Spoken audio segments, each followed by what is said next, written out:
played higher, licking the edges of the black suit pants I'd rolled up over my calves. Then it paused, swayed in place like a drunk, rushed to recede.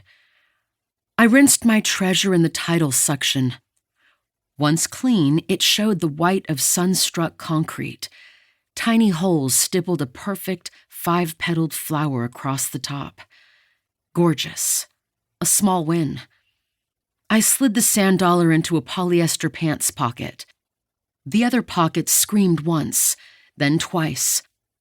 A barn owl call. Jaral's ringtone. "Hey, son, didn't you tell me no one under 25 makes phone calls?" Hiding my irritation that he was late, so I didn't alienate him right off. I walked my sand-crusted feet toward my shoes, higher up the beach. "Mrs. Marez?" "Excuse me? Are you Mrs. Marez, mother of one Jaral Marez?" "Don't panic," a voice said deep inside me. "Don't panic." "I'm his mother, Anna Marez. What's going on?" The parchment voice of an old man told me he could either call the police or I could come down to his store and retrieve my errant offspring. "What did he do?" I asked. "Committed a crime that will cost you $13.87 to rectify.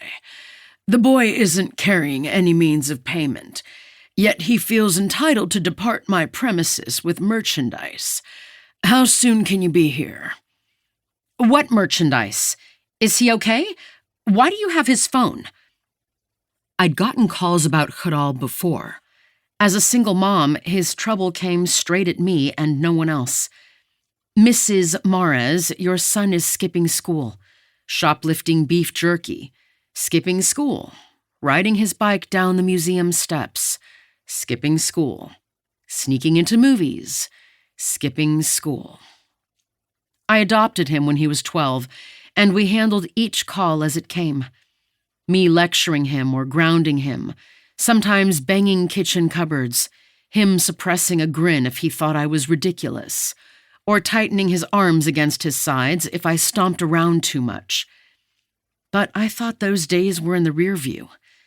When he turned 16, it was like a switch flipped. Maybe he realized he needed material things from me to ease his social life, like a car, and he decided to play nicer with me to get them.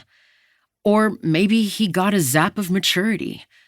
Whatever it was great for us. We rode along with attempts to push the other into a good mood when one of us needed something from the other. Not the healthiest dynamic, maybe, but it beat trying to enforce house arrest by grounding him 3 out of 4 weeks a month. Now that he recently turned 18, I was expecting to exert good mood pressure with a nice seashell and a big meal at his favorite restaurant, so I could ask him to start talking about options for his adult future.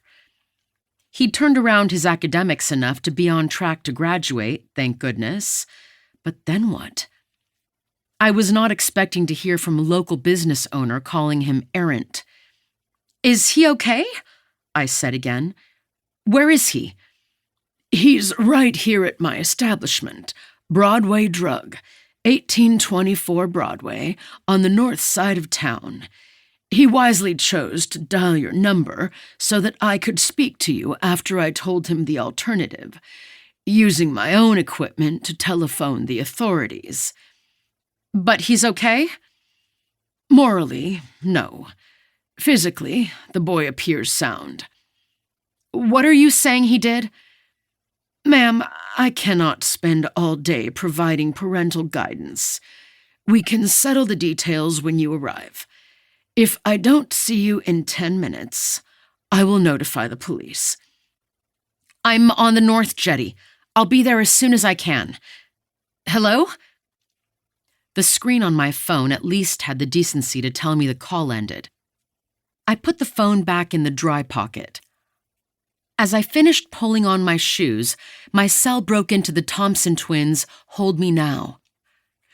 Jaral programmed my general ringtone for all non-Jaral callers with an 80s music shuffle.